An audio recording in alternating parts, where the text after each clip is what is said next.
सांगली, मिरज, कुपवाड शहर महापालिका क्षेत्रातील विकास कामं आणि नवीन बांधकामे विकास आराखड्याच्या नकाशाअभावी खोळंबलेत.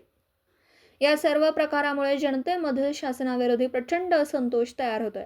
सबब अधिसूचनेतील निर्णयांचे दोन्ही नकाशे अंतिम करून मंजूर करावेत व त्यांना तात्काळ प्रसिद्ध करण्यात यावे, अशी मागणी आमदार सुधीर गाडगे यांनी विधानसभेत औचित्याचा मुद्दा उपस्थित करताना मागणी केली. आमदार गाडगे यांनी विधानसभेत सांगली महापालिका विकास आराखड्यांबाबत प्रश्न उपस्थित केला. आमदार गाडगे म्हणाले, सांगली, मिरज, कुपवाड शहर महानगरपालिकेची मंजूर फेरबदलांचे विकास योजनेची अधिसूचना दिनांक 4 एप्रिल 2012 रोजी प्रसिद्ध झाली.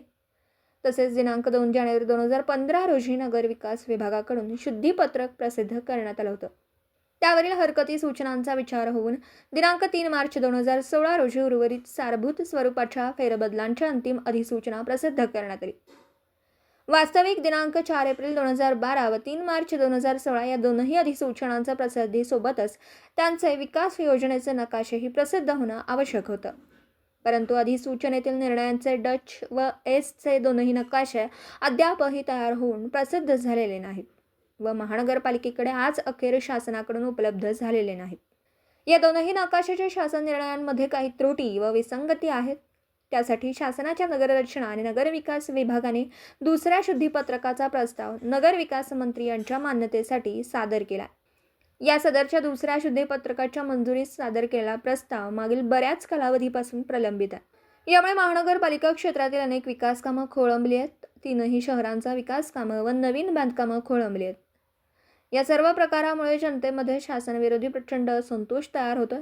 तरी अधिसूचनेतील निर्णयांचे डच व एसचे दोनही नकाशे अंतिम करून मंजूर करावेत व त्यांना तात्काळ प्रसिद्ध करण्यात यावेत, अशी मागणी करण्यात आली.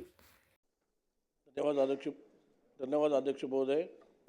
सांगली, मिरज, कुपवाड शहर नगरपालिकेची मंजूर फेरबदलाची SM विकास योजनेची अधिसूचना 4 एप्रिल 2012 रोजी प्रसिद्ध झाली. तसेच 2 जानेवारी 2015 रोजी नगरविकास विभागाकडून शुद्धीपत्रक प्रसिद्ध करण्यात आले होते. त्यावरील हरकती सूचनांचा विचार होऊन 3 मार्च 2016 रोजी उर्वरित सारभूत स्वरूपाच्या फेरबदलांची अंतिम अधिसूचना प्रसिद्ध झाली. वास्तविक 4 एप्रिल 2012 व 3 मार्च 2016 या दोन्ही अधिसूचनांचे प्रसिद्धीसोबतच त्यांचे विकास नकाशे प्रसिद्ध होणे आवश्यक होते. परंतु अधिसूचनेतील निर्णयांचे SM व EP नकाशे अद्याप तयार होऊन प्रसिद्ध करण्यात आलेले नाहीत व महापालिकेकडे आज अखेर शासनाकडे उपलब्ध झालेले नाही आहेत. वरील SM व EP चे शासन निर्णयामुळे काही त्रुटी व विसंगती आहेत. त्यासाठी शासनाच्या नगररचना आणि नगरविकास विभागाने दुसऱ्या शुद्धीपत्रकाचा प्रस्ताव माननीय नगरविकास मंत्री यांच्याकडे मान्यतेसाठी सादर केलेला आहे. या सदरच्या दुसऱ्या शुद्धीपत्रकाच्या मंजुरीस सादर केलेला प्रस्ताव मागील बऱ्याच कालावधीपासून प्रलंबित आहे. त्यामुळे महापालिका क्षेत्रातील अनेक विकास कामे खोळंबलेली आहेत. तिन्ही शहरांचे विकास व नवीन बांधकामे खोळंबलेली आहेत. या सर्व प्रकारामुळे जनतेमध्ये शासनाविरोधात प्रचंड असंतोष तयार झालेला आहे. सबब अधिसूचनेतील निर्णयांचे SM व EP नकाशे अंतिम मंजूर करून तात्काळ त्यांना प्रसिद्धी देण्यात यावी, या औचित्याच्या मुद्द्याद्वारे मी शासनाला विनंती करत आहे. धन्यवाद.